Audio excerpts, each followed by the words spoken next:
Hablé con Bocha y me dijo que sí, que estaban las puertas abiertas para ir a ver los entrenamientos. Después él me convoca a la primera fecha de la eliminatoria Colombia y Paraguay. Y dice, mira, tengo la idea de que estén con el grupo, pueden echarnos una mano aquí y si estás de acuerdo. Le digo, "No, pero claro". ¿Cómo haces para seguir allí, de cierta manera, acompañando a tu selección?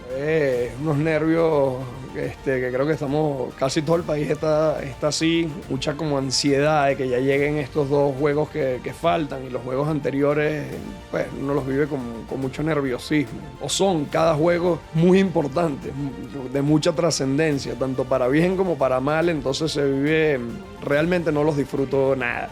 El mejor fanático que existe en Venezuela, el mejor de todos, el que más sufre, no quiere clasificar al Mundial más que el jugador que menos quiere clasificar. 100% seguro estoy de eso. Ahí no hay ni un solo jugador que no piense en el Mundial varias veces al día y que lo afecta en sus relaciones personales y que lo afecta en sus relaciones laborales incluso, porque ahí todos están con una sola cuestión en la cabeza.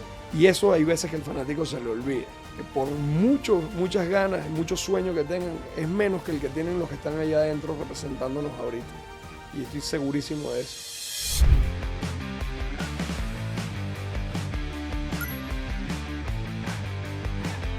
Producido por la productora 11 y FM Center. Este episodio es presentado por PAN. Alimentamos la pasión por el deporte. Somos Movilnet. Siempre vino tinto. ¿Qué tal, mi gente? Sean bienvenidos una vez más a nuestro podcast de ensueño, querido. Aquí es en donde nosotros nos relajamos, donde definitivamente sacamos lo mejor de cada jugador, ¿sí o no? Así es. Bueno, nada más y nada menos que hemos vuelto con una nueva edición de la Vinotinto Podcast, muy cerca de la doble fecha, Stephanie. Recordemos que en Maturín vamos a estar, Claro. sí o sí, en vivo el día 9 de septiembre, en ese partido Venezuela contra Colombia, en la última fecha, para compartir otra vez con todos ustedes, que además fue una muy buena experiencia la que tuvimos de, conectar otra vez con los aficionados del podcast, con los aficionados de la Vinotinto, y conocimos gente de distintas partes de Venezuela que se acercaron justamente a acompañar a la selección ese día. Esa fue la mejor parte, conocerlos a todos, sus experiencias, el feedback del podcast, y se va a volver a repetir. Últimamente, no nos hemos ido de viaje, Hernán, estamos aquí en Caracas, en las instalaciones de la productora 11, pero este episodio no va a pasar desapercibido porque estuvimos pidiéndolo, aclamándolo desde hace ya más de un año y al fin nos da la cara. Ha sido duro este. Ojo, tenemos que darle mérito porque en su momento fue colaborador, no solamente de esa entrevista Clave con Salomón Rondón, sino también en la entrevista con Juan Piañor.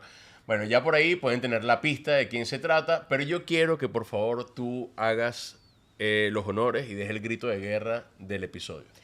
Bienvenidos una vez más a la Vinotinto Podcast. ¡Vamos!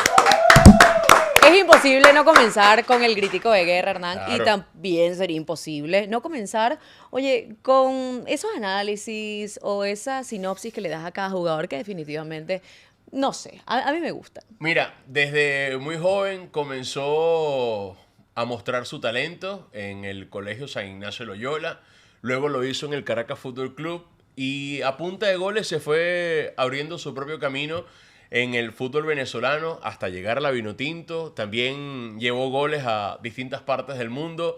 Se trata nada más y nada menos que además un emblema, digamos, para los aficionados del Caracas Fútbol Club, de Fernando el Colorado Aristeguieta. Bienvenido, Fernando, a la Vinotinto Podcast. Bienvenido. Muchas gracias. Muchas gracias. Bienvenido. Gracias, gracias. Al fin, fuiste nuestro cómplice en la Copa América. No me invitaron tantas veces, ¿no? No. Ya empezaron Bueno, las mentiras bueno, aquí. ya Vamos a empezaron. tener que empezar a editar este Una vez me podcast. dijeron que, Sí. cuando podía venir, pero después la invitación formal no llegó hasta ahorita. No llegó. No llegó. Bueno, vamos a tener que poner un banquito ahí y señalar a nuestro productor Tomás Cárdenas porque él nos decía no, que por ahora no, que por ahora no. Y bueno, ¿para cuándo? ¿Y para cuándo? Pero lo cierto es que recuerdo que te vimos en Bradenton, ¿fue? Sí, O ya en Tampa. Fue Ya en Tampa. Coincidimos en una feria, ¿te acuerdas? Una feria de comida que había en un centro comercial justo al lado del hotel de concentración de la Vinotinto.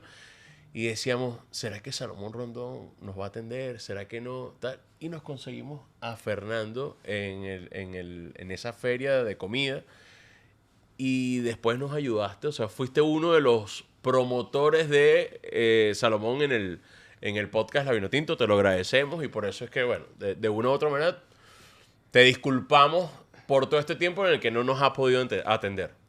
Queda todo claro así, entonces. A lo mejor tienen que cambiar de productor y entrar Eso lo vamos a entrar editar. yo allí. Eso lo vamos a editar, hay que protegerlo. Eso hay que eliminarlo ya en este momento. Pero sí, estás palanqueado ya en este podcast, querido. Y por supuesto queremos saber, oye, ¿cómo estás? O sea, aquí entrevistamos no solamente jugadores, sino también directores técnicos. Y hay mucho de qué hablar. Y la gente muere por saber no solamente lo que encuentras en los titulares, sino también tu historia.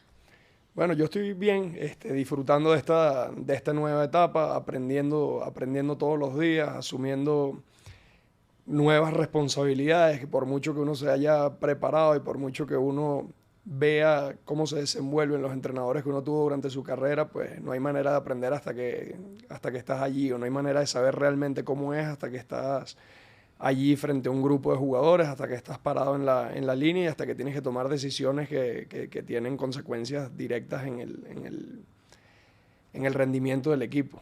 ¿Cuáles son esas cosas para las que no te prepara un programa de formación, para lo que no te prepara, digamos, un entrenador que hayas tenido en su momento de cabecera, de situaciones como entrenador?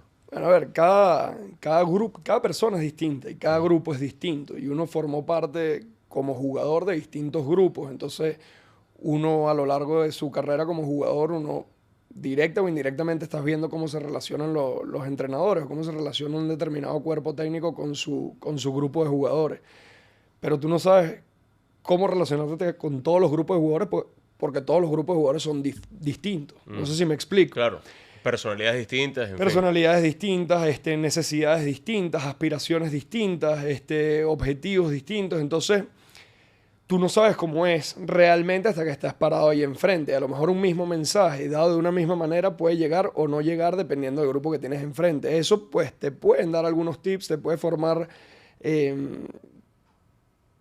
para tener distintas estrategias de cómo llegarles, pero no sabes cómo es hasta que no estés allí. Después, tú no sabes toda la formación que uno tiene, todas las ideas que uno tiene en la cabeza cuando las pongas todas juntas, porque no son todas unas ideas rígidas, sino que vas tomando un poco de cada lado donde te formaste, con todas las personas con las que hablaste, de todo lo que...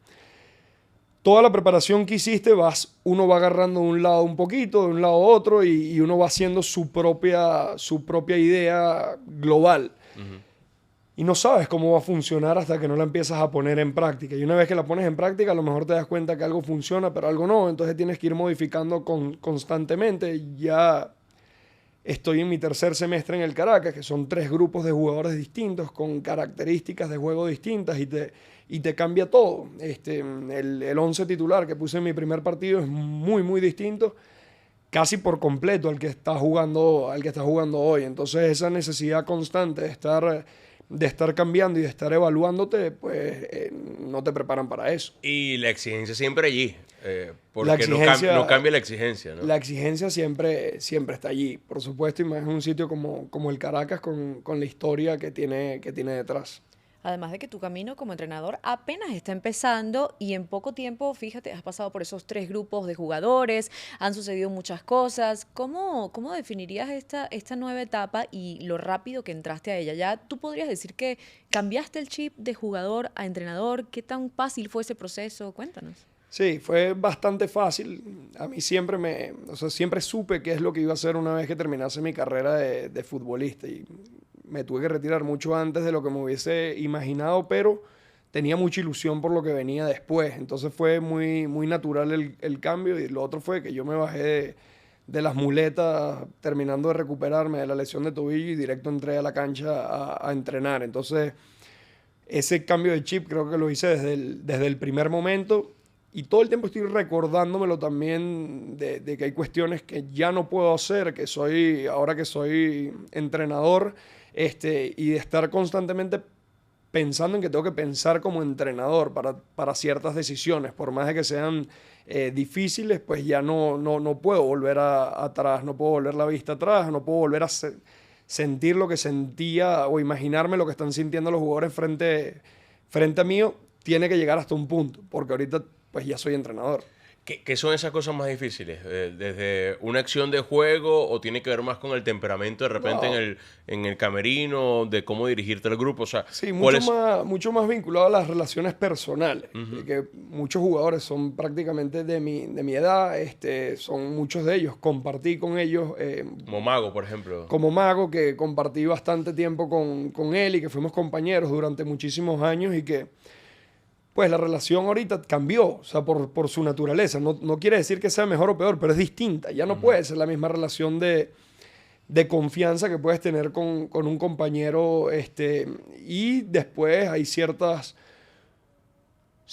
enfoques que uno le da a algún problema que pueda surgir, que el del jugador o el del Fernando jugador hubiese sido completamente distinto del que tiene que ser ahora Fernando entrenador. Y me llama poderosamente la atención de que un jugador va formándose como entrenador, pero ya cuando se retira o de repente ya al final de su carrera, pero tú ya tenías cierta formación como entrenador siendo jugador. ¿Por qué decidiste estudiar esto tan temprano? Yo creo que eso ha cambiado mucho. O sea, yo creo que ahorita con internet y con la educación online se hace mucho más fácil que la gente pueda acceder a no solamente educación dirigida a ser entrenador de fútbol, sino cualquier tipo de educación. Y yo creo que hoy son muchos más los deportistas que se preparan a los que no lo hacen. No te voy a decir a lo mejor de 18, 19 años que todavía están empezando a disfrutar de su carrera, pero un jugador de 24, 25 años, generalmente ya empiezas a escuchar que empieza a prepararse para lo que viene, que puede ser cualquier cosa que le interese, pero se empiezan a preparar, no esperan el retiro para empezar a prepararse. ¿En qué momento, o sea, comenzaste? ¿Recuerdas de repente en qué club estabas? Sí. ¿Cuándo fue ese primer curso? Porque, bueno, evidentemente de la intención a ya justamente ir al hecho de hacerlo, ¿cómo fue esa toma de decisiones para comenzar a prepararte como entrenador? Eso fue en el año 2015, yo estaba en Filadelfia. Estados Unidos ofrece, o la Federación de Estados Unidos ofrece a los jugadores en activo los cursos para las licencias, lo hacen como un intensivo, entendiendo que por las temporadas los jugadores no tienen las mismas facilidades que puedes tener en otro tipo de trabajo, donde puedes solicitar un permiso y después ir ajustando. Y ellos hacen un intensivo de las licencias al finalizar la temporada, que dura 2 semanas y es como una concentración donde está 11, 12 horas de clases al día, de teoría y de práctica. Pero para que te acepten a para ese curso, para poder entrar a esas licencias intensivas, ya te piden un montón de requisitos antes y te piden hacer algunas tareas o ejercicios antes. Claro. Sí, o sea, como que de verdad quieres hacerlo, Ok. no te estás inscribiendo por inscribirte. Y ahí yo empecé. Yo me inscribí, me aceptaron para hacerlo y finalmente no lo pude hacer porque yo estaba a préstamo del Nantes a Filadelfia y me pidieron volver en cuanto terminó la temporada en Estados Unidos. Entonces no pude ir, pero ahí empecé a hacer la preparación y de ahí no paré. Y de ahí, bueno, cada vez que podía, en cursos o leyendo pues literatura dirigida al fútbol, escuchando todas las charlas que podía escuchar y sobre todo conversaciones con entrenadores. Cada vez que veía, pues, cada vez que veo un entrenador voy y le pregunto cosas. Tú sabes que Fernando tiene una particularidad que desde Ok. hace años, que cuando nos tocaba estar en concentraciones, o sea, la radio transmitía los juegos del Caracas, Fernando siempre andaba pendiente de un libro. O sea, Fernando siempre estaba o con un libro, después cuando salió el Kindle, era más también del dispositivo, pero creo que casi siempre que uno coincidía con Fernando era hablar de un libro. Tú consumes desde hace tiempo mucha literatura, te gusta leer, Sí. pero más allá de la literatura de fútbol, que es lo que la gente normalmente se imagina, ¿qué te gusta leer?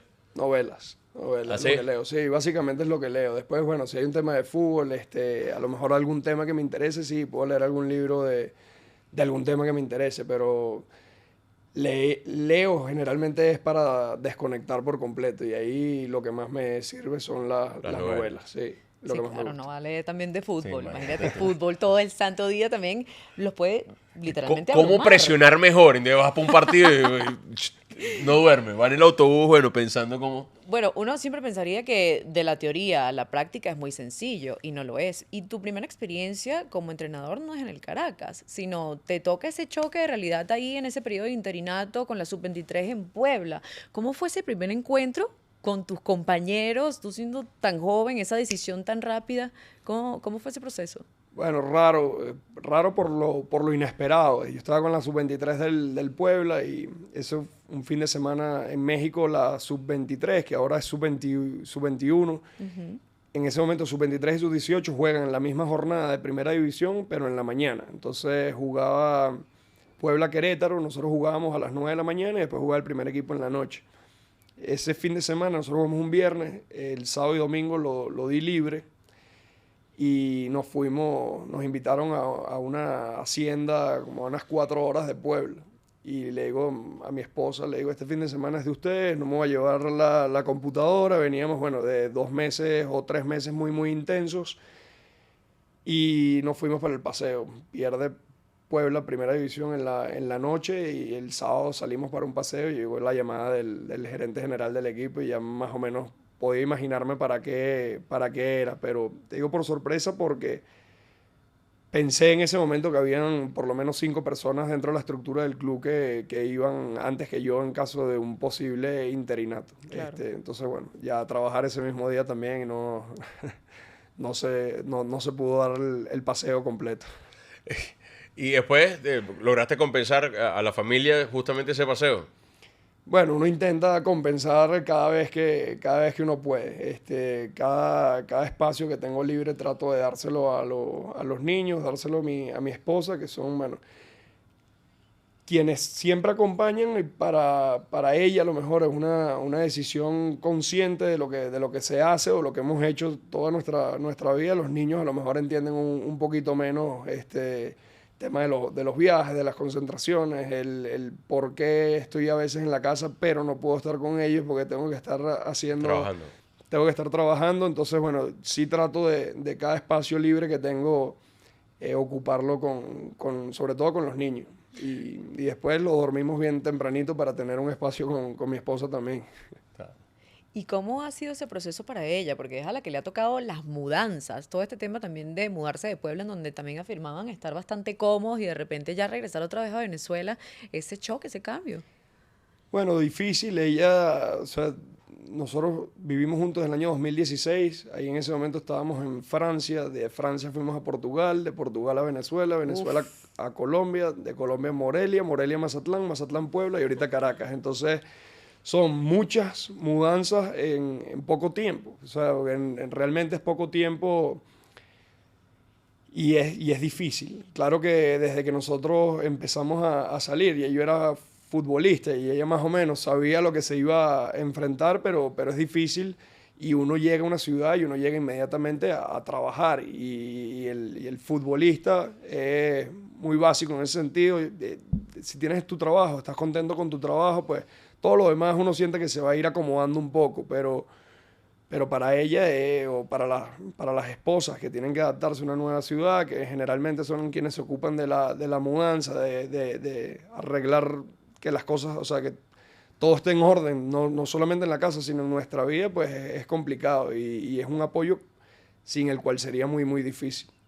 Y vaya que tú hablas del periplo por distintas ciudades y por distintos equipos, pero fue muy duro a partir de la lesión, ¿no? O sea, porque además la lesión llega en un momento en el que estabas muy bien, en un momento en el que incluso para la selección Vinotinto era positivo tener esa continuidad y ese buen momento que estabas viviendo para, bueno, evidentemente la selección siempre quiere contar con la mejor actualidad de sus jugadores.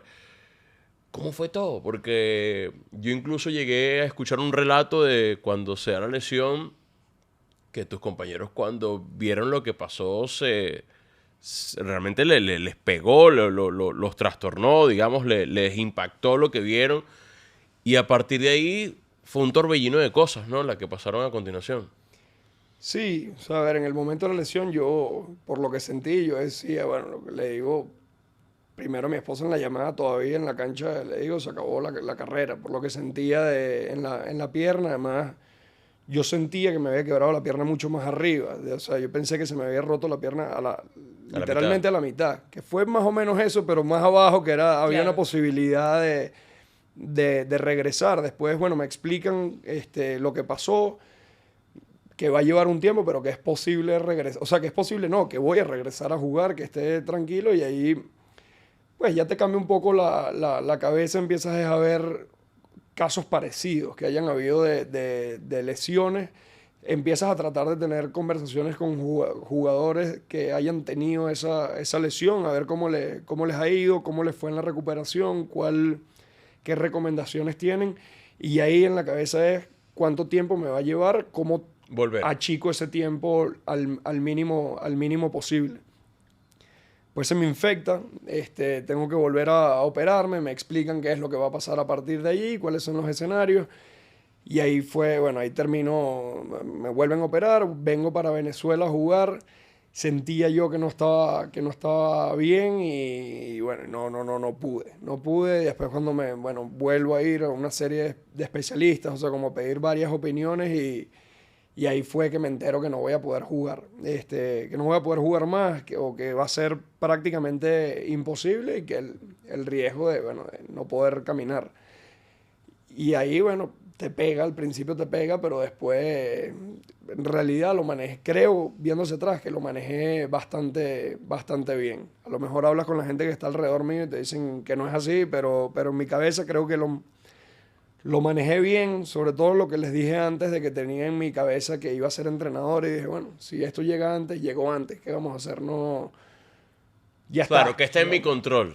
Bueno, empezar a trabajar en ser entrenador. Yo creo, o sea, yo hablo mucho siempre de la suerte, la importancia que tiene la suerte en la vida de cualquier persona. Yo creo que tuve mucha suerte, siempre. Entonces, bueno, ahorita que tienes mala suerte, y en ese momento me contaron un cuento que lo hice como propio de Arthur Ashe, el tenista creo que es Arthur Ashe, a lo mejor si no después cortamos esta parte, pero que le dio SIDA. Y él, un amigo como que le dice, ¿no le has preguntado a Dios de por qué a ti? Le dice, mira, las probabilidades de que un tenista entre los primeros 100 del mundo son tantas, las probabilidades de que un tenista llegue a Grand Slam es tanta, de que un tenista gane un Grand Slam es tanta, encima siendo negro, o sea, dice varias cosas. Y yo nunca pregunté por qué a mí, o sea, por qué yo sí pude hacer todas esas cosas, entonces ¿por qué lo voy a preguntar ahora?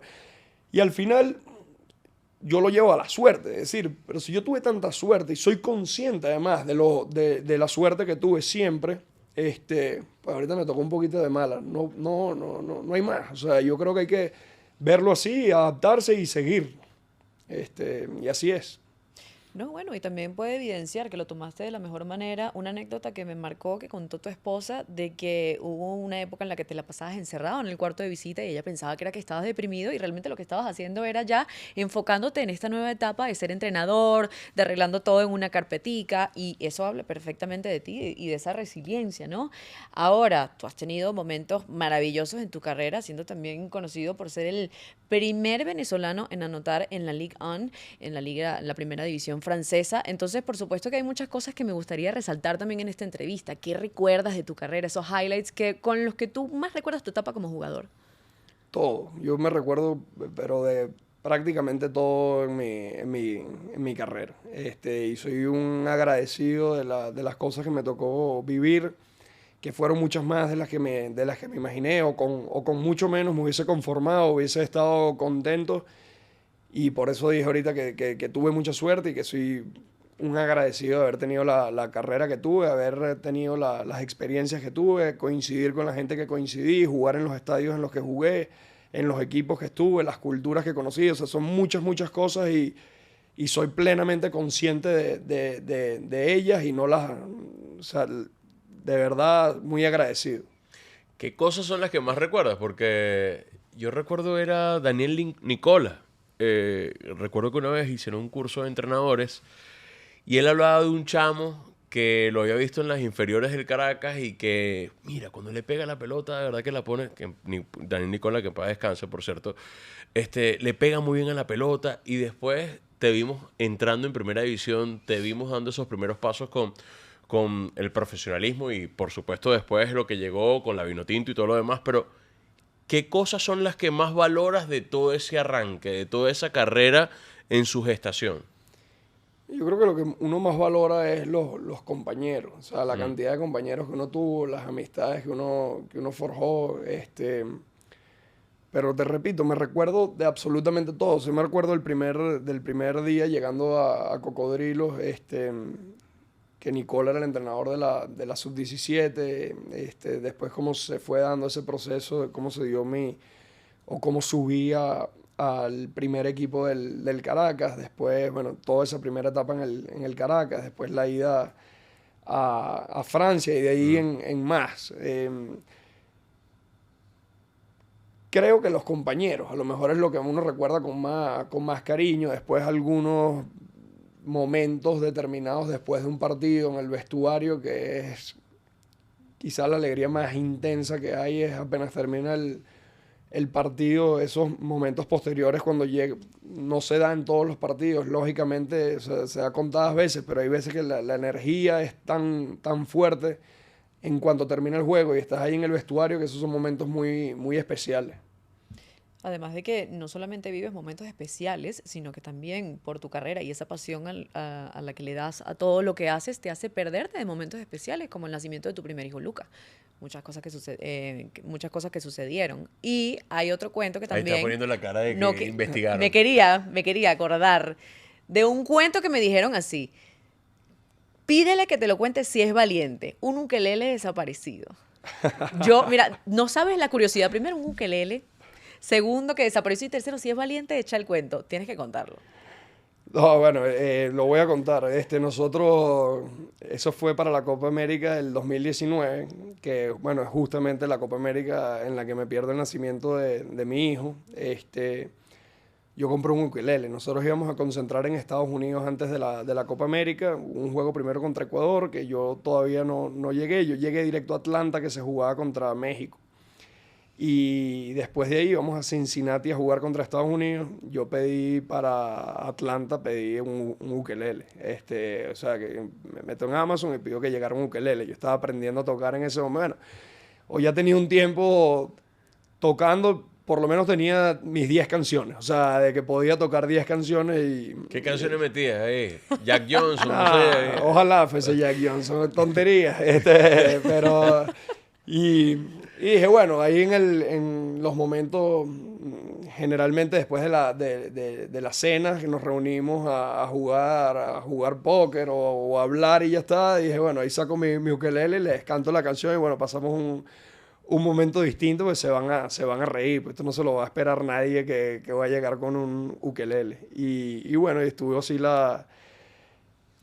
todo ese viaje, nos vamos de Estados Unidos a Brasil, a la Copa América, y el día que terminó la Copa América, que perdemos contra Argentina en Río de Janeiro, 2-0, estábamos ahí después en el techo del hotel, que había como un restaurante, pero ya se empieza a ir todo el mundo, y nosotros, bueno, yo me acuerdo, yo viajaba a las 5 de la mañana, salía para el aeropuerto, vía Colombia, y estaba ahí con el ukelele, ya con la... Y nada, poniéndonos a hablar ahí en una lo rompí todo. Bueno, no, explotó ahí, nada, la rabia. Explotó el 2-0 ahí. Del 2-0, de la eliminación, bueno, ahí se te cruzan muchas cosas. Yo no jugué un minuto, te cuestionas cosas, en toda la Copa América, mucho tiempo concentrados juntos y nada, lo exploté contra una mesa. ¿Y quiénes fueron digamos, los que te apoyaron en ese talento con el ukelele dentro de la selección? Nadie. Pero ¿cuál era el público? O sea, ¿quiénes estaban de no, público? Bueno, nada, lo terminé sacando en los autobuses, tocar, entonces ahí algunos se pegaban a cantar y después era ya. ¿Quién te acompañaba cantando? No sé. Que no sabe. Dice que acaba de decir que se acuerda plenamente de todo, pero... No, algunos siempre salía a cantar, pero después cambia la canción, mi gusto musical no coincide mucho con el de los compañeros o la mayoría de las veces, entonces terminaban por mandando a callar. Me imaginé cualquier final antes de explotar el ukelele contra la Iba esperando ahí mesa. Frankie Ruiz y llegaba Exacto. Fernando ahí. ¿Qué otra cosa recuerdas así de las concentraciones con tus excompañeros, con quienes mantienes aún una estrecha relación? Bueno, sobre todo con los que más tiempo compartí, Juan Pablo, por supuesto, Alexander González, por supuesto, que bueno, tengo relación con ellos desde muy niño y después de las primeras veces que empecé a ir a la selección con Tomás, con Salo, con Romo, o sea, te digo de los que siguen hoy Claro. en activos dentro de la selección, con Chancellor, Y con varios de ellos hiciste sub-17, sub-20, distrital, bueno, selección de distrito. Alexander es uno, con ¿no? Alexander, con Joseph, con Otero, tuvimos sub 15, sub 17, después sub 20 llega John, Chancellor, y bueno, cuando empiezo a ir a la selección mayor es que me junto con los más viejitos y bueno, tengo todavía relación seguida con ellos, y contacto seguido con ellos. Bueno, de hecho te vimos en la eliminatoria, te vimos en Sí, Maturín. sí. Bueno, primero te vimos en la Copa América de Estados Unidos, donde bueno, estuviste ahí compartiendo también ya más en el rol de entrenador, de acercarte, entiendo, a cómo eran los entrenamientos con Fernando Batista, con Bocho Batista. Y por otro lado recuerdo que te hicieron un reconocimiento justo antes de un partido de la selección Minotinto en el 2023, creo que fue. Sí. Sí, fue en 2023. Sí, eso fue, fui a los días previos a la Copa América, yo no vi ningún juego de la Copa América, quería ver los entrenamientos y en ese momento había salido de Puebla y bueno, lo que les dije, trato de ir a hablar con entrenadores, si puedo ver entrenamientos mucho mejor, hablé con Bocha y me dijo que sí, que estaban las puertas abiertas para ir a ver los entrenamientos. Después él me convoca a la primera fecha de la eliminatoria, o sea, Colombia y Paraguay. Ajá. A mí y a Wilker Fariñez, que ninguno de los dos podíamos tener participación. Entonces, bueno, me llamó. Pero para hacer grupo, me dice, mira, claro. tengo la idea de que estén con el grupo. Creo que es importante para el grupo y que pueden echarnos una mano aquí si estás de acuerdo. Le digo, "No, pero claro, y ahí fui a esa primera fecha, ahí tomo la decisión, estando ahí, de retirarme del fútbol, de no seguir intentándolo. Regresé, la pasé tan bien esos días, pero tan bien que llegué a mi casa en México y le dije a mi esposo, al día siguiente de haber llegado, le dije, yo eso no lo voy a volver a vivir. A lo mejor voy a volver a ser jugador de fútbol, pero ya eso no voy a tener otra vez la posibilidad de vivirlo. Y no vale la pena seguir forzando el pie, castigando el cuerpo tan duro, si no voy a volver a tener acceso a compartir o a pelear por estar ahí con la selección. Y ahí, a las 3 semanas, anunció el retiro. Lo decidí allí, anuncio el retiro, que poco antes o poco después, no recuerdo ahora si fue poco antes o poco después de la doble fecha, que es Brasil y Chile. Y ahí me invitan de la federación a un reconocimiento contra Ecuador, en Maturín, noviembre del De 2023. 2023. Exactamente. Y aparte de todo eso, ¿cómo vives lo que está sucediendo con la selección actual? ¿Cómo haces para seguir allí, de cierta manera, acompañando a tu selección? Bueno, ya lo veo desde afuera, pero es unos nervios que creo que casi todo el país está así, mucha como ansiedad de que ya lleguen estos dos juegos que faltan y los juegos anteriores, pues uno los vive con mucho nerviosismo, porque es un juego, o son cada juego muy importante, de mucha trascendencia, tanto para bien como para mal, entonces se vive, realmente no los disfruto nada. Y cuando los ves, ¿los analizas desde la óptica más de fanático, de jugador o de entrenador? Yo creo que hay un mix ahí ahorita, bueno, uno trata de ver casi cualquier partido de fútbol y tratas de ver cuestiones de qué está pasando en el partido, casi como en automático, que eso de antes, no necesariamente ahorita que soy entrenador, sino de antes, tratar de ver qué está pasando, qué se podría hacer distinto, pero con Venezuela pasa que no me interesa si juegan bien o juegan mal, quiero que ganen y ya está. O sea, si podría simular el partido, lo haría, porque me importa nada más el resultado y no disfruto nada ver esos partidos. Ahorita que hay tanto docu-reality, que está el insight de muchos equipos, que esos documentales que uno agradece, pero a veces esa toma de muestra no es suficiente para lo que realmente se puede vivir ahí adentro. Mira, el mejor fanático que existe en Venezuela, el mejor de todos, el que más sufre, no quiere clasificar al Mundial más que el jugador que menos quiere clasificar. Pero 100% seguro estoy de eso. O sea, ahí no hay ni un solo jugador que no piense en el Mundial varias veces al día. Varias veces al día. Y que lo afecta en sus relaciones personales y que lo afecta en sus relaciones laborales incluso, porque ahí todos están con una sola cuestión en la cabeza o una sola cuestión fija en la cabeza. Y eso hay veces que el fanático se le olvida, que por muchas ganas y muchos sueños que tengan, es menos que el que tienen los que están allá adentro representándonos ahorita. Y estoy segurísimo de eso. ¿Y cómo cambiar esa mentalidad, en algunos casos negativa, e incentivar ese desarrollo de la cultura futbolística del país, ¿no? O sea, ¿cómo hacemos? Esa es una gran pregunta que trato de responderme desde hace Yo estoy orgulloso de ella, de verdad. Muchísimos años. Aprendo de ti, partner. De verdad. Porque yo tengo, o sea, mi opinión es que nuestra principal desventaja respecto a los demás países de Sudamérica es cultural.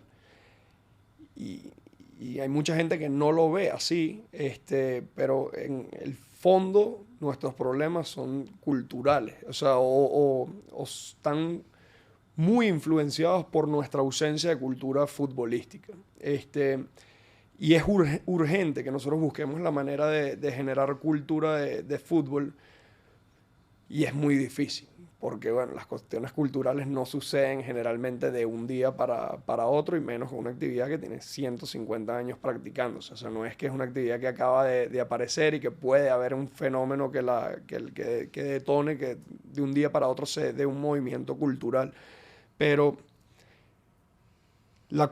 si hubiese cultura futbolística, si nosotros logramos empezar a elevar la cultura futbolística, se va a traducir en muchos más niños queriendo ser futbolistas, en muchas más conversaciones de fútbol, mayor comprensión del juego. Se va a dar en mejor formación para esos muchachos, porque va a haber también más gente preparándose para formarlos a ellos. Si ya te vas a lo profesional, va a empezar a haber más gente en nuestros estadios. Eso se va a traducir en recursos, que los recursos... O sea, es una bola, una espiral de cosas. Es un ciclo que inicia en la cultura. Y aquí no hay, o sea, no existe. Aquí la gente sí ven los juegos de la selección, pero aquí la mayoría de la gente no sabe en dónde juegan nuestros jugadores. No le siguen la pista. No ¿verdad? saben que hay muchos jugadores que han jugado esta eliminatoria que hoy juegan en la liga venezolana. Yo he hecho un cuento que lo he hecho medio entre risa, pero en vergüenza también.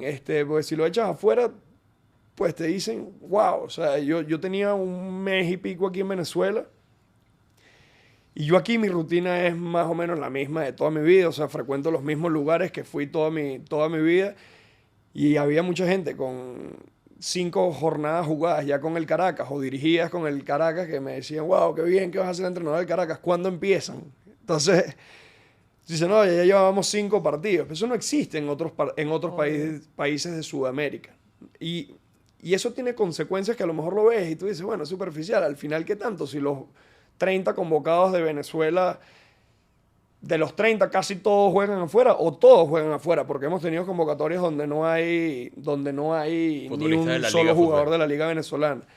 Y tiene consecuencias gravísimas, o sea, tiene consecuencias que dificultan muchísimo todo. Entonces la pregunta de cómo se genera cultura, pues es buena pregunta y que no tiene respuesta todavía. Yo sí creo que desde los clubes se podría hacer mucho más, que inclusive desde la federación, para promover que haya conversaciones de fútbol en las calles, pero es algo que si existiese una respuesta se estaría implementando, porque yo creo que hay bastante gente que es consciente de ese problema que tenemos y no hemos hecho nada para corregirlo.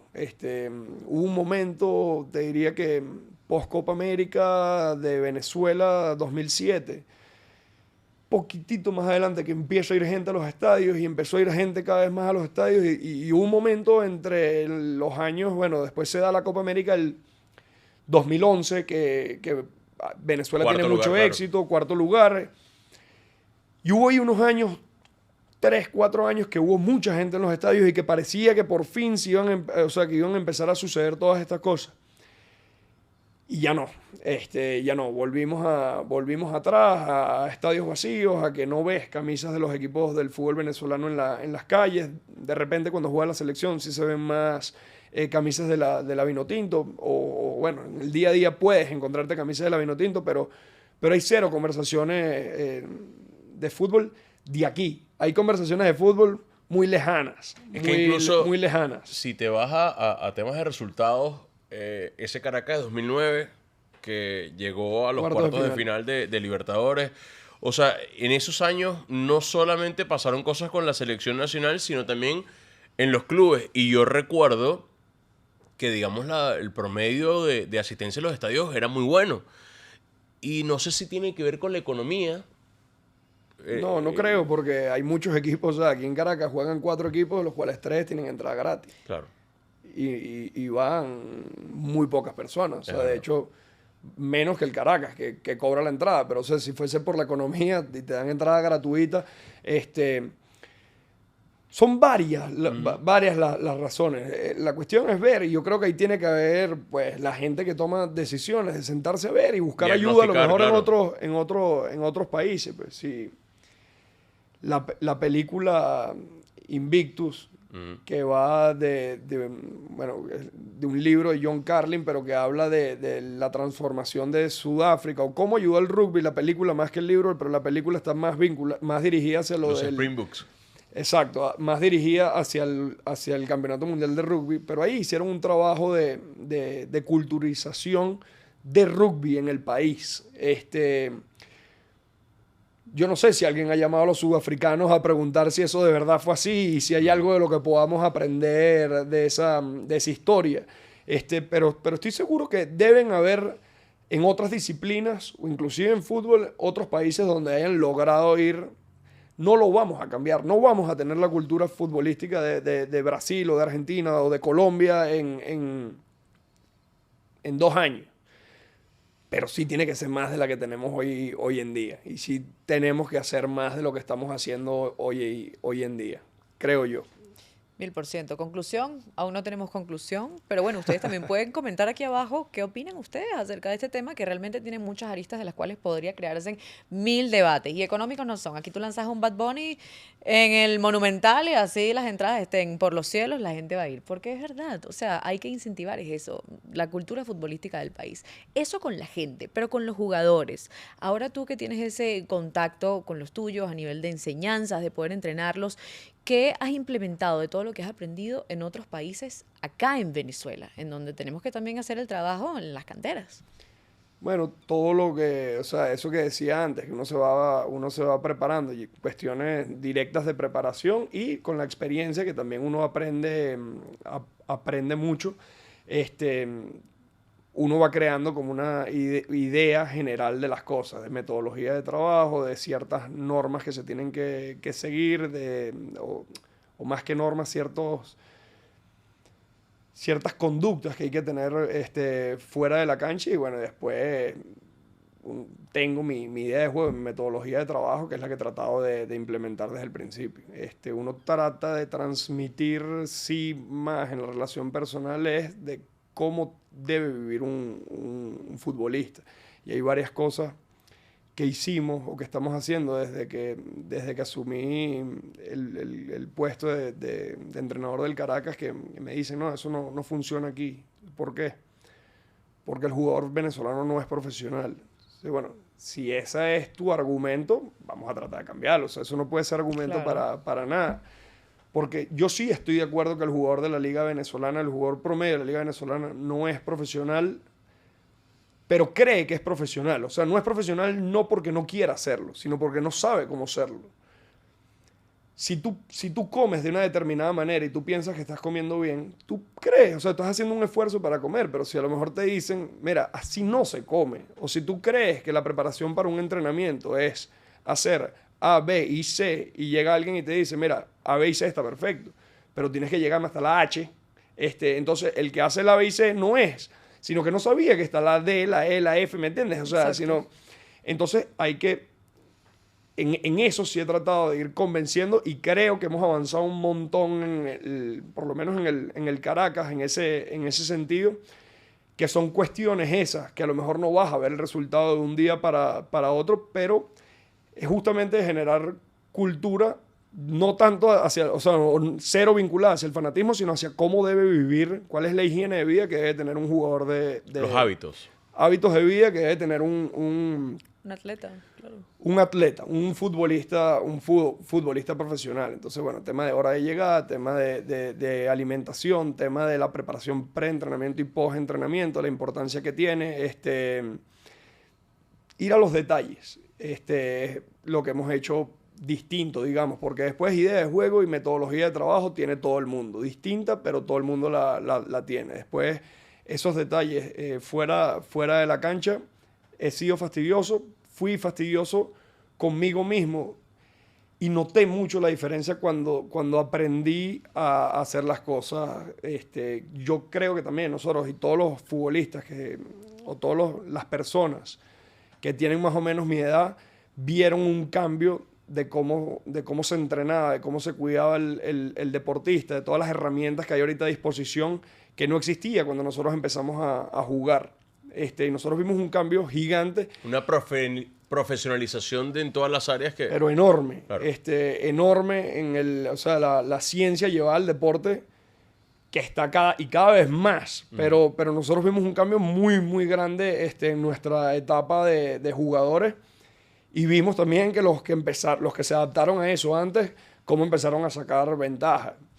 Y siempre lo digo que cuando tenía 19, 20 años, yo jugaba un domingo y el miércoles todavía estaba muy cansado, pero muy, muy cansado. El cuerpo me dolía, me costaba pararme de la cama, no podía hacer nada por las tardes.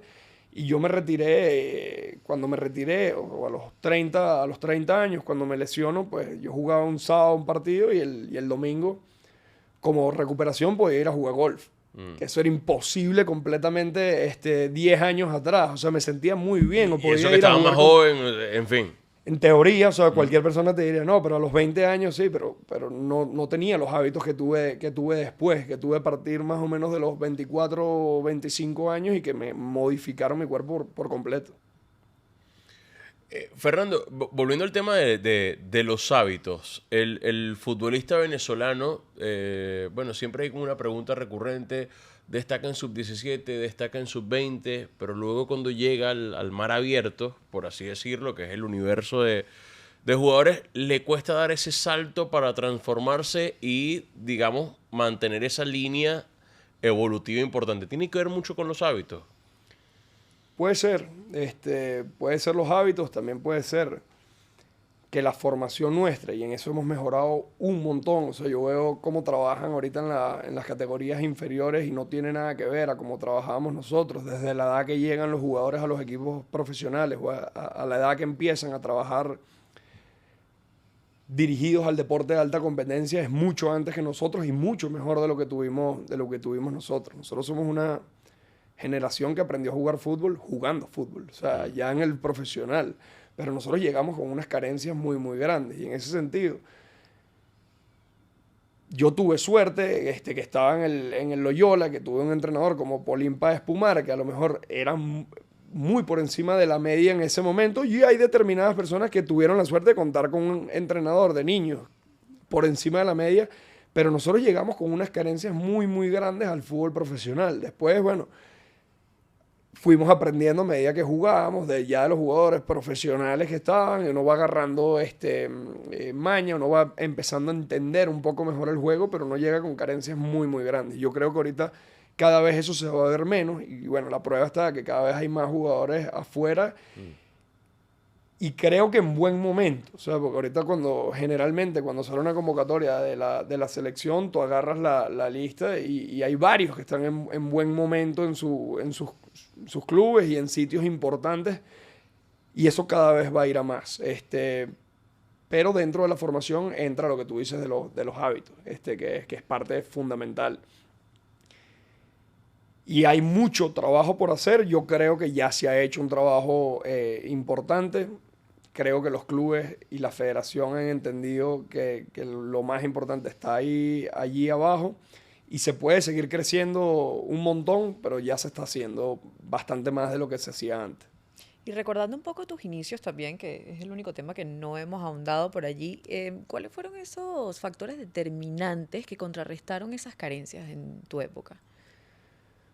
Bueno, yo creo que o sea, en mi caso la competitividad y la determinación que tenía en ese momento de decir llego porque llego. O sea, no tengo que llegar y tengo que llegar a un sitio importante. O sea, yo tengo que demostrar a todas las personas que era básicamente todo el mundo, que piensan que yo no puedo vivir de esto, yo voy a vivir de esto, y era muy determinado. ¿Tuviste mucha gente así en el camino? Sí, pero ojo, o sea, viendo hacia atrás, está bien normal que se viese así en ese momento, que estaba, bueno, a lo mejor estaba Arango, que había hecho la carrera que había hecho, pero después no había tampoco mayores referentes que se hubiesen consolidado en algún sitio importante,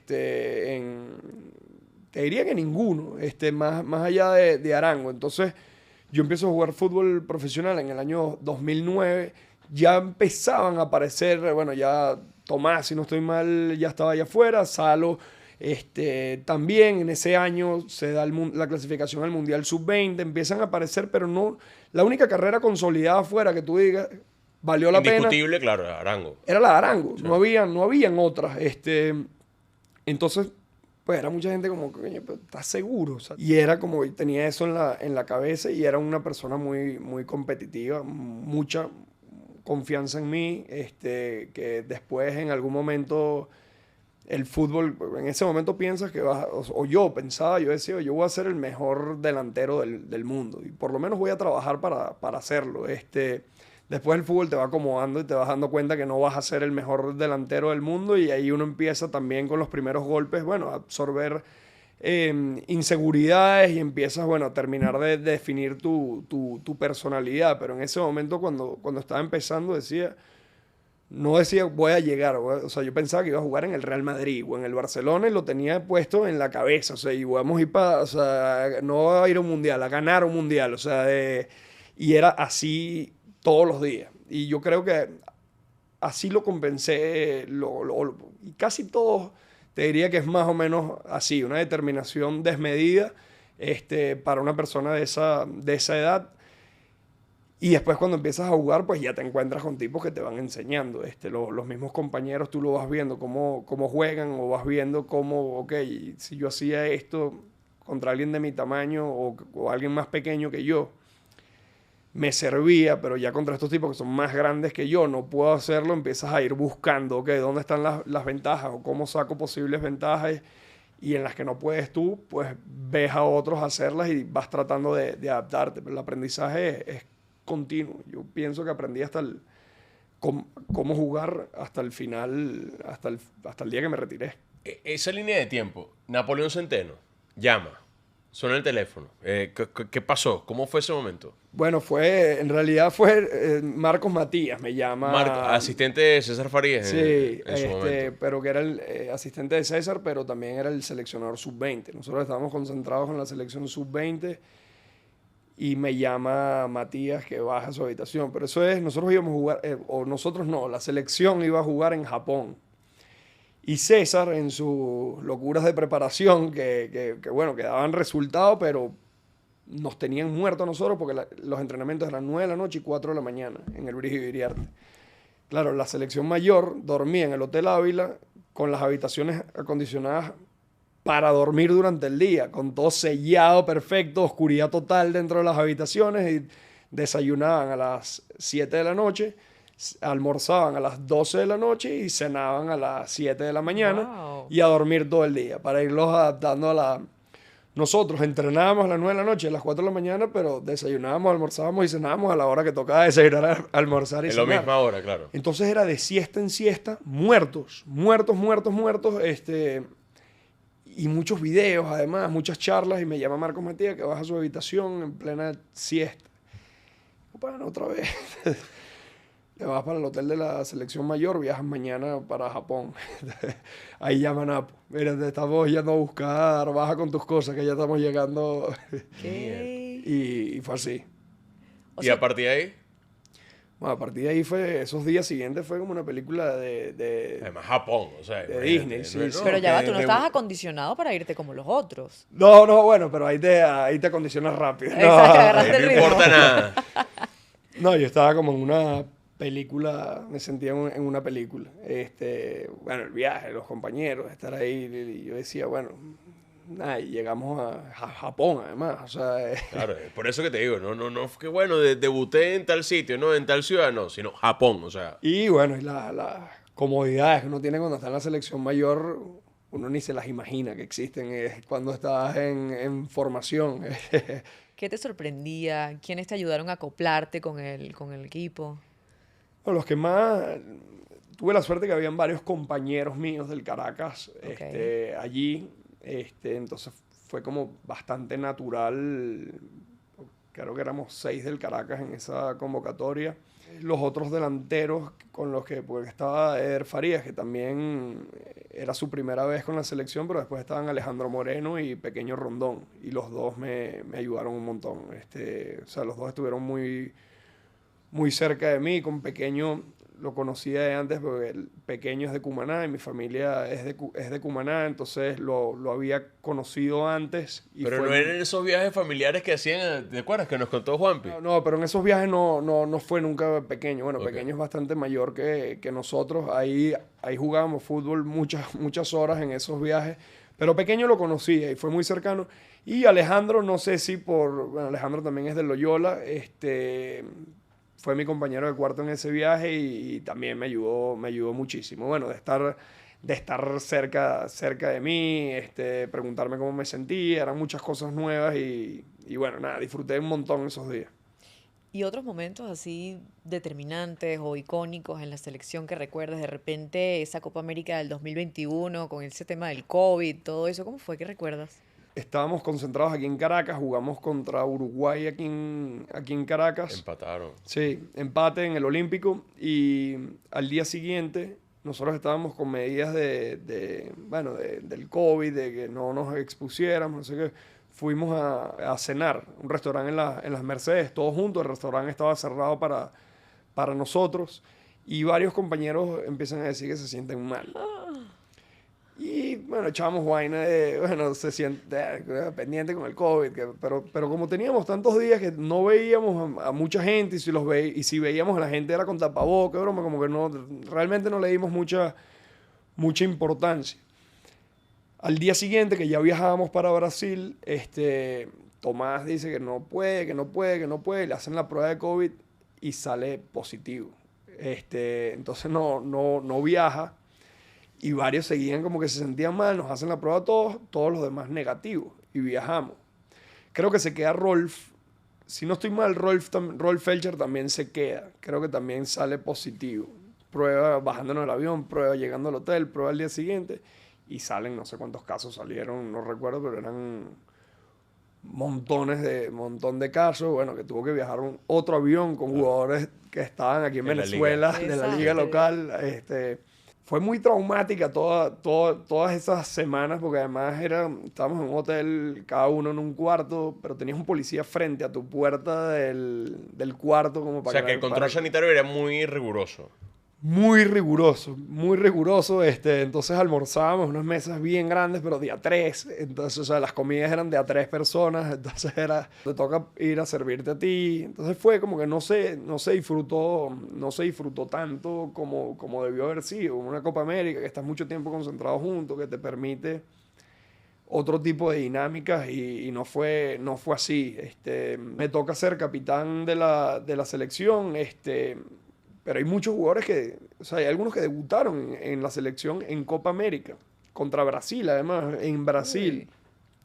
Entonces, bueno, no escogimos esto, y tenemos una oportunidad que muy probablemente no nos hubiese tocado. Es un desastre lo que nos está pasando a nivel de grupo, pero bueno, pero tenemos esta oportunidad enfrente, vamos a agarrarla con las dos manos y vamos a tratar de sacarle el mayor provecho posible. El primer partido es 3-0 contra Brasil. Llegas al vestuario, bueno, 3-0, golpeado, nada, empezamos a hacer la actividad de recuperación, y después cuando llegas al hotel que nos empezamos a conectar, te conectas en las redes y bromas, y como que la gente contenta con el 3-0, entonces fue como que, Mano, coño, tengo diga, fe ¿qué está incluso. pasando? Ahí sale el mano tengo fe, que creo que es después del partido contra Colombia. Decimos, bueno, pero mira, la gente reconoció aquí un esfuerzo, unas condiciones muy adversas. Vamos contra estos tipos a ver, otra vez, o sea, nos tienen que ganar el partido, o sea, pero vamos a tratar de salir a ganar el juego y empatamos contra Colombia, haciendo un buen partido, y ahí creo que sale lo del mano tengo fe. Claro. Pues el empate a 2 contra Ecuador. Pareció Toretto por ahí. Creo que eso lo inicia Mago, por cierto. Claro, creo que es el que lo... él nos contó que... Den contexto. Bueno, hermano, tengo fe. Como que él se lo había visto a alguien en las redes, pero digamos que él fue el primer jugador en propagar el mensaje. Y era la imagen de Toretto con mano tengo fe, y él comenzó a propagar el mensaje. Y a partir de ahí, bueno, ya sabemos cómo escaló el mano tengo fe. Pues. Sí, alguien como que le escribe, dale, que vamos a clasificar. Y él puso esa imagen, El retuiteó mano tengo eso. fe. Y empezó mano tengo fe, mano tengo fe, mano tengo fe. Y bueno, estuvimos un juego de meternos. Era contra Perú. Contra claro. Perú. ¿Cuánto pesa emocionalmente esa camiseta vino tinto? Mucho.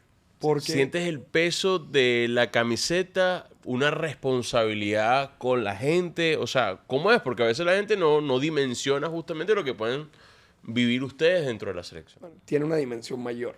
O sea, tú sabes que la responsabilidad es mayor, que las consecuencias emocionales son mayores, que la expectativa realmente es mayor. No digo expectativa, pues si juega el Caracas, a los fanáticos del Caracas les importa el Caracas. Aquí todas las personas que tú conoces, todas las personas que tú quieres están pendientes de ese juego y solamente de ese juego. O sea, los demás partidos de tu carrera, bueno, alguna persona se interesa un poco, a los que son más amigos o algún familiar que se interesa, pero cuando juega Venezuela está todo el mundo que le importa ese juego.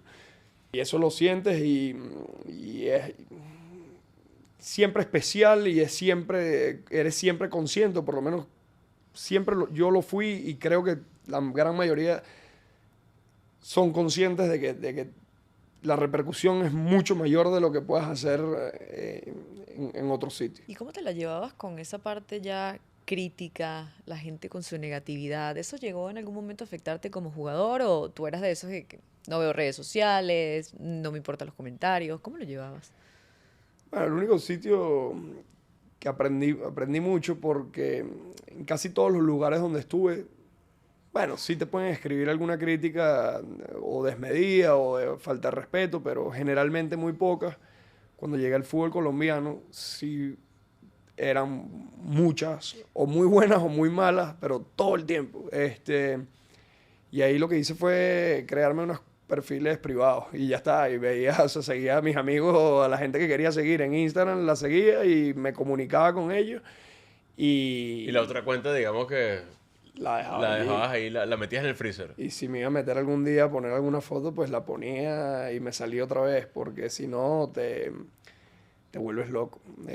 O por lo menos, no sé, si hubiese pasado más tiempo allí, si hubiese aprendido a lidiar con esa situación, pero cuando vi que me estaba afectando, pues dije, yo no necesito del Twitter o del Instagram lo borré primero y después dije, bueno, pero también es una distracción en algún momento y hay mucha gente con la que a lo mejor no te comunicas por WhatsApp, pero sí por Instagram, o sea, que ven Claro. alguna foto y respondes alguna historia, respondes alguna foto y mantienes contacto con mucha gente que no se va a animar, ni tú te vas a animar a escribirles por WhatsApp, por Instagram lo puedes hacer Y ahí lo descargué y lo que hice fue crear un perfil privado para mí, para la gente cercana a mí y ya está. ¿Y esas son cosas que aprendiste por ti mismo o de repente en algún momento recurriste a terapia, a alguien, algún coach?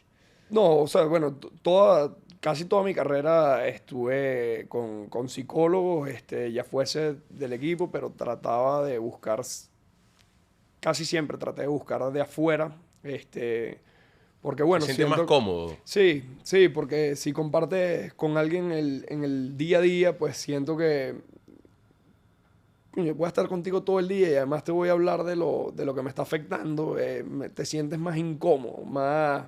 Ok. O sea, se me ha hecho más difícil que si lo voy a ver a una persona todos los días, pues no quiero que también sepa con qué estoy incómodo yo, porque va a ser incómodo después la misma relación. No sé si me explico. Querías Sí. imparcialidad. Bueno, no tanto imparcial. Te sugestionaba O sea, menos, claro. bueno, de una persona que voy a ir a verla para hablarle de mis cosas y que Ok. podamos discutir las cosas. Casi siempre, o sea, casi toda mi carrera estuve con psicólogos. Y es algo que recomiendo ampliamente, no solamente deportistas, cualquier persona. O sea, yo creo que todo el mundo tiene que darse el chance porque es lo que yo digo. A lo mejor no tienes un problema, tienes un problemita, pero te ayudan a ver las cosas de otro enfoque, o sea, verlo desde otra perspectiva, tus propias situaciones. Y hay veces que uno está viendo una situación, yo estoy viendo ese cuadro, lo estoy viendo de frente, pero a lo mejor el cuadro por detrás también tiene algo y no lo estamos viendo. Entonces, y a lo mejor la solución está detrás. Entonces, nada más con que te hagan verlo por detrás, a lo mejor ya te gusta, ¿no?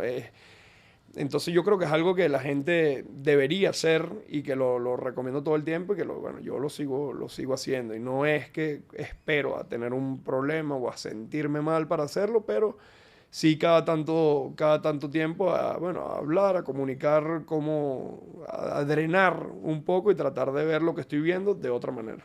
¿Escribiste un libro, Fernando? Escribí un libro. Consecuencias de un traumatismo. Sí. Cuéntanos del libro. ¿Cuándo surgió esa idea de escribir un libro y qué buscabas con el libro? Bueno, tendría un par de cuentos escritos, y en Puebla, llegando a Puebla, el sexto juego creo que es en Puebla, lancé una pelota y voy a cabecear y me dan un cabezazo en la cara. Tengo aquí el hueso, o sea, me tocaba el hueso, entonces me llevan, bueno, me voy para la clínica inmediatamente, me hacen la tomografía, todo esto o sea, media hora desde que me dieron el golpe y me dicen, te tienes que quedar aquí, o sea, hay que operarte, ya me habían dicho que me tenían que operar, pero querían ver, pero el ojo está en riesgo, me dicen. Entonces, yo digo, ya va, Wow. como que el ojo está en riesgo, o sea, no, me dicen, no, después me dicen, no te preocupes, o sea, si no haces nada, no pasa nada, pero si tú tienes un movimiento fuerte ahorita o algo, sí hay un riesgo. Entonces tienes que quedar aquí hasta que te podamos operar, que baje la inflamación. No sé. Y ahí yo tenía un dolor de cabeza muy fuerte. Yo digo, para, ¿qué pasa? Me quedo ciego. Digo yo, o sea, Sí, imagínate locura, la ¿no? vida si te quedas ciego. Y ahí se me ocurre uno de los cuentos del libro. Y ahí estuve, no sé, dos o tres semanas de recuperación y ahí empezaron a salir ideas para cuentos. Y empecé a escribir cuentos. Y dije, bueno, consecuencias de un traumatismo. Después, menos de un año después, viene la otra lesión que me dio todo el tiempo del mundo para terminar de escribir. Y bueno, empecé a buscar editoriales a ver quién se interesaba en publicarlo y es un volumen de cuentos. Y está publicado ya. Está publicado en México. Ok. Pero Sí. cuentos cómo, Cuentos, relatos cortos. acerca de qué, más o menos. Hay de todo. Nada de fútbol, o sea, nada de Ah, yo deporte. como pensé que era No, consecuencia de un no. traumatismo, me imaginé. No tiene ninguno que ver de fútbol, es todo ficción. Cuentos ¿Qué tal? Que estaban allí, y bueno, lo escribí, me daba ilusión que lo publicasen y se publicó. Después, bueno, yo hubiese querido que estuviese también en electrónico o que se mandase para Venezuela, pero tengo entendido que es un poco complejo el traer libros para Venezuela. Bueno, ¿Y el lector ebook? lo sufre. No lo sacaron, que No lo es lo que yo hubiese esperado que saliesen los dos al mismo tiempo y bueno, ahí mismo salió. Ya yo estaba dirigiendo ahí a Puebla Sub-23 y también ellos como que se medio molestaron porque no podía ir a actividades las presentaciones, promocionales. claro. Sí. Exactamente. Presentaciones, ferias, le dije, mira, bro, yo fui claro con ustedes todo el tiempo, o sea, yo a algún momento voy a poder, y después no pude nunca porque me vine, terminamos aquí. ¿Y no quisieras volver a escribir? Sí, me gusta. Sí, me consecuencia de gusta. de traumatismo 2. No, parte. no. otros. No, a cuentos no. Yo estuve un tiempo también en un taller. Claro, cuando eres futbolista tienes mucho tiempo libre. ¿Tú dices? Sí, cuando eres futbolista tienes mucho tiempo libre que no es un tiempo que puedes ocupar como a ti te diera la gana. Ok. O sea, el descanso es parte de tu trabajo. Comprendo. Pero estás mucho tiempo libre. Y ahí, pues yo lo que hacía era leer. O sea, fue lo que más me ayudó a mí a pasar el tiempo libre y siempre me ha gustado, bueno, siempre no, pero me gusta escribir y me pongo a escribir, la mayoría de las veces cuestiones que tengo en la cabeza de cualquier cosa y le trato de dar un orden a través de escribirlas. Estuve en un taller de escritura, que el taller era, te enseñaban cómo escribir una novela mientras la ibas escribiendo. O sea, las actividades del taller era, bueno, empieza a escribir. O sea, te estoy enseñando Era guiarte, esto, pero pues. empieza a escribir. Y avancé bastante con una novela. Después el taller se fue cayendo a pedazos porque empezamos 9 y éramos 3 al final. Y un día sí, un día, o sea, bueno, un día era una vez a la semana, pero un día podía uno, otro, y así hasta que desapareció. Y bueno, pero eso está ahí. Tenga Está ahí ese esa novela proyecto. para algún día que tenga tiempo para retomarla. Qué maravilla eso. Mira, ¿alguna anécdota así divertida que hayas tenido dentro de la selección? Alguna en específico, o escoger alguna en específico, creo que es difícil. Un amigo tuyo tuvo que ir a bueno, se lo llevaron a una comisaría, fue víctima de un golpe por celebrar una actuación tuya. ¿Eso no era su papá o estás...? Bueno, tú me tienes- No, eso sí, pero eso fue mi papá cuando éramos sub-15. Ok. Sí, le dieron un golpe. Y entonces le dieron un golpe porque celebró el gol. ¿Cómo fue todo el cuento? Sí, selección sub-15. Brasil, Venezuela, en Brasil, y le dieron un golpe. Y claro, la policía se llevó a los dos. Y yo hice un gol en ese partido. Se ve que fue el gol que él celebró. Y después cuando Brasil hace el gol le dan la trompa. A mí me sacan. Yo voy saliendo y se arma el rollo en la tribuna. Y veo a mi mamá con la cartera en la mano tirando carterazos para allá y para acá. Entonces yo digo, bueno, ¿dónde está mi papá? Decía yo. ¿Dónde está mi papá? ¿Dónde está mi papá? Y en eso, claro, llega la policía. Cuando lo levantan, estaba lleno de sangre, estaba noqueado en el piso. Manos atrás, esposa y para la comisaría. ¡Qué locura! Y ahí después ya llegaron. Y después a sacarlo, ¿no? No, fue alguien de la federación ahí a apoyar a los demás papás que habían acompañado hasta la comisaría, porque ya va. Claro. Fue así. Como su papá echó el cuento, porque fue tu papá que nos echó el cuento, obviamente, hay que decirlo, me da risa porque, claro, él llega a la comisaría y tú pensarías, no, bueno, obviamente aquí la víctima soy yo porque me pegaron, pero no, victimario porque al hombre que le dio la trompada se le hinchó la mano, ¿puedes creerlo? Sí, imagínate. Son cositas. Son cositas que la gente no sabe. Fernando, ¿qué tan cerca estamos de llegar a un mundial? Bueno, en mi cabeza estamos allí ya. Yo estoy convencidísimo. Y se lo digo a todo el mundo, yo creo que la eliminatoria ha sido tal cual hubiésemos querido que fuese. Un primer año fuerte en casa, sabiendo que el partido más difícil era Ecuador, que no se podía perder y no se perdió, se gana a Paraguay y a Chile, se sacan los empates de Brasil y Perú, que creo que no estaban en las cuentas, quizás el de Perú sí, pero el de Brasil sin ninguna duda que no.